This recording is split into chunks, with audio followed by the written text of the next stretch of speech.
Hello and welcome friends to our YouTube educational channel maths the fun.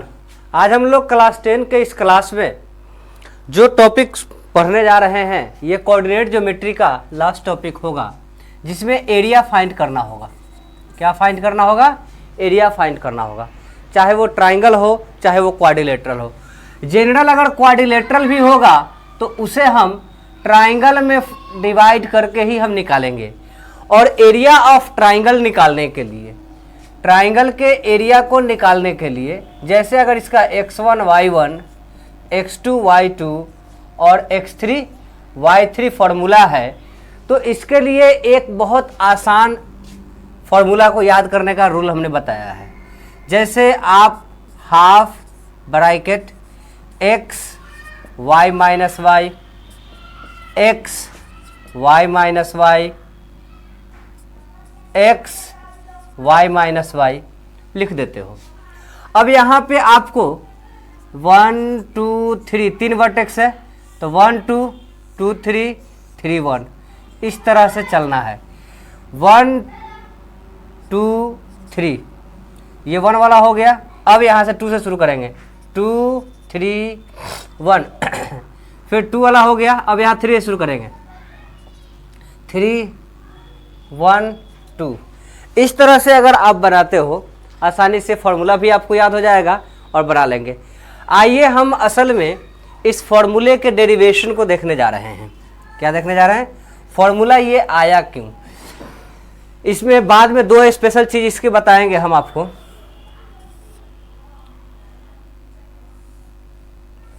अगर यह कोई triangle है जिसका यहाँ पे वर्टेक्स x1 y1 है, यह हमारा हो जाएगा y1, यह x2 y2 है, यह हमारा हो जाएगा y2, यहाँ पे ये हमारा हो जाएगा x2, ये हमारा हो जाएगा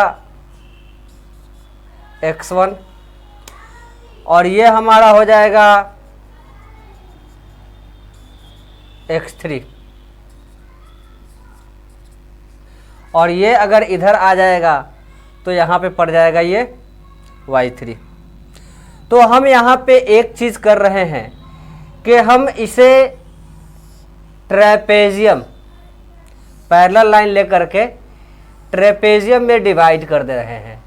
A B C, यहाँ पे P Q R हमने लिख दिया।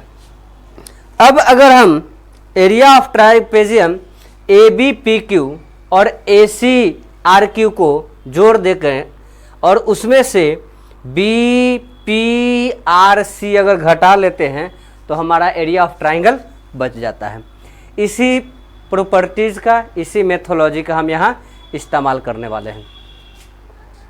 ये 1 है, ये 2 है, ये 3 है। यहाँ से यह हाइट्स जो हो जाएगा हमारा, ये y1 कहलाएगा, ये हाइट हमारा y2 कहलाएगा, ये हाइट हमारा y3 कहलाएगा, है ना। अगर अब हमें एरिया ऑफ ट्राइंगल फाइंड करना हो, क्या फाइंड करना हो? एरिया ऑफ ट्राइंगल फाइंड करना हो। Area of triangle is equal to A B P Q, A B P Q plus A C R Q, A C R Q minus उसमें से घटा देंगे B P R C, B P R C. ये सब trapezium है, ये सब आपस में क्या है? ट्रेपेजियम है। एरिया ऑफ ट्रेपेजियम के लिए हम जानते हैं, एरिया ऑफ ट्रेपेजियम का फॉर्मूला क्या होता है? Half sum of perpendiculars parallel lines, sum of parallel lines into difference between them, perpendicular distance between the parallel sides, है ना। इसी फॉर्मूला का हम यहाँ इस्तेमाल करेंगे। तो पहले के लिए हो जाएगा 1/2 ब्रैकेट b1 प्लस b2, मतलब y2 plus y1, y1 plus y2, y1 plus y2 into इन दोनों के बीच की दूरी, यहाँ से यहाँ तक की दूरी क्या हो जाएगा? x1 माइनस x2 क्या हो जाएगा, x1 minus x2 into x1 minus x2, ये हो गया। फिर plus 1/2 bracket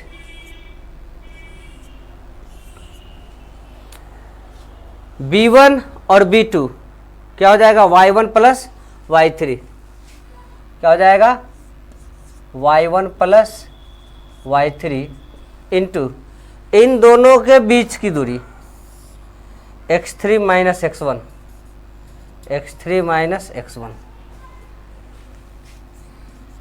x3 minus x1। अब इसमें से बड़े वाले ट्रेपेजियम जो यहाँ से यहाँ तक का कॉमन ट्रेपेजियम है, जिसको हटाने के बाद हमारा ट्रायंगल बच रहा है, इस नीचे वाले ट्रेपेजियम को हम घटाएंगे, है ना। इसका एरिया क्या हो जाएगा, 1/2 ब्रैकेट b1 प्लस b2, यहाँ का y2 plus y3, y2 plus y3 into यहाँ से यहाँ तक की दूरी क्या हो जाएगी, x3 माइनस x2, क्या हो जाएगी, x3 माइनस x2। क्लियर, कोई डाउट। अब हम इसको सिंप्लीफाई करेंगे, सब में से हाफ हमारा कॉमन है। अब इन सब को कॉमन ले लेते हैं 1/2। जब यहाँ पे हम 1/2 कॉमन लेते हैं तो हम इसे दो हिस्से में बांटेंगे, एक इधर का रहेगा, एक बाद वाला रहेगा, क्योंकि बीच में माइनस है।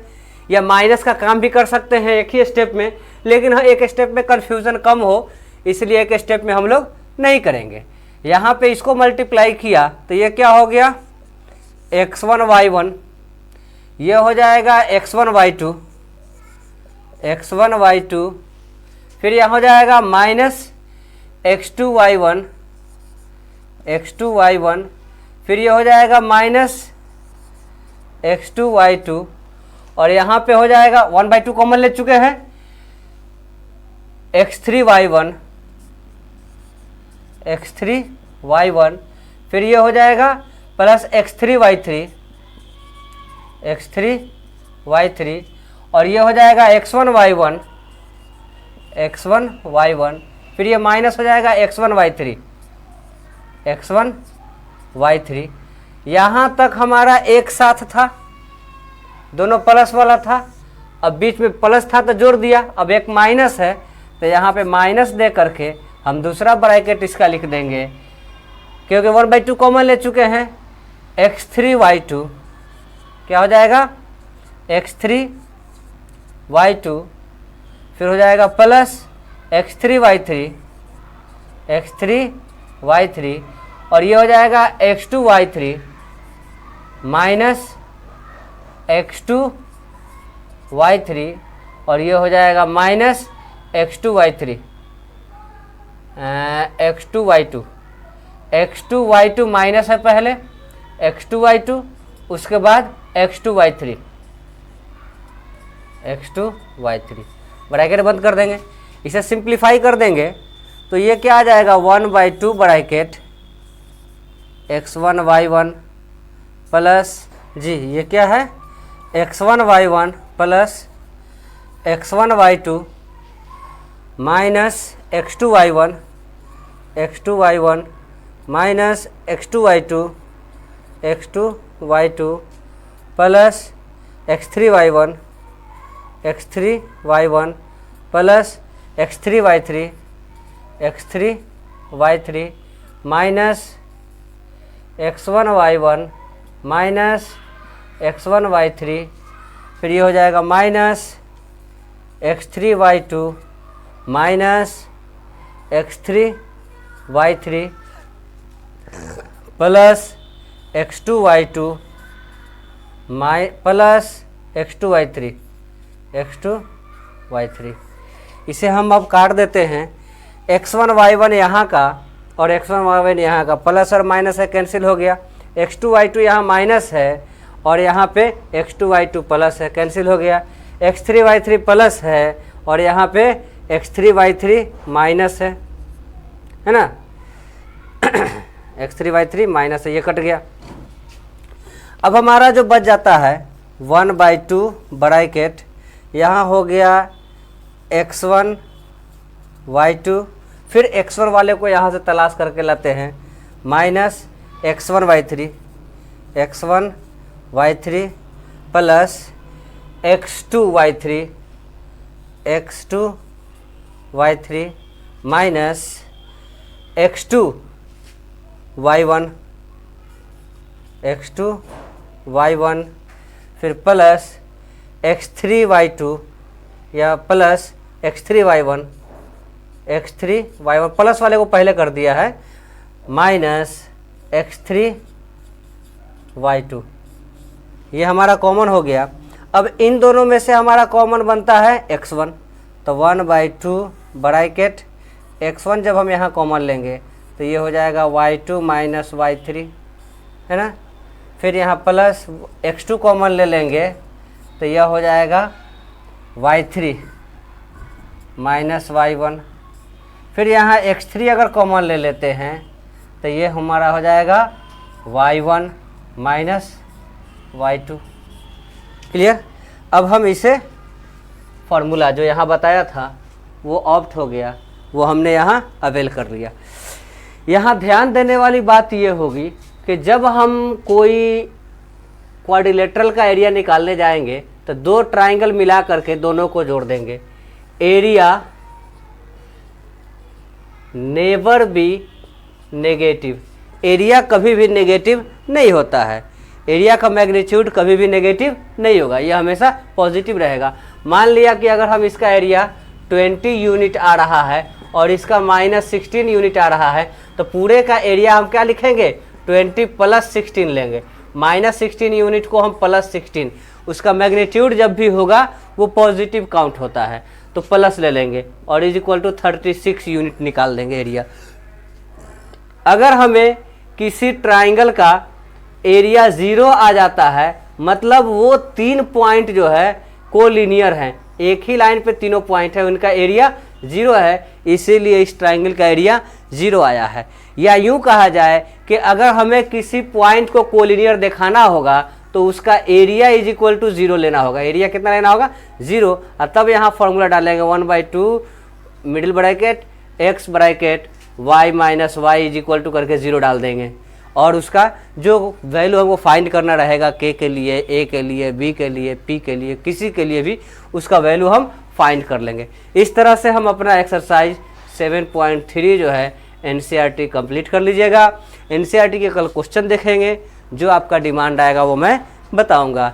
साइड बुक के भी आप क्वेश्चन बना सकते हैं, उसको भी बनाइए, ज़्यादा बेहतर रहेगा। हाँ, और हाँ, एग्जामिनेशन पॉइंट ऑफ व्यू से ऑब्जेक्टिव क्वेश्चन की तैयारी शुरू कर दीजिए, उसका भी एक स्पेशल क्लास चैप्टर वाइज हम लगाने वाले हैं। Clear. Thank you very much.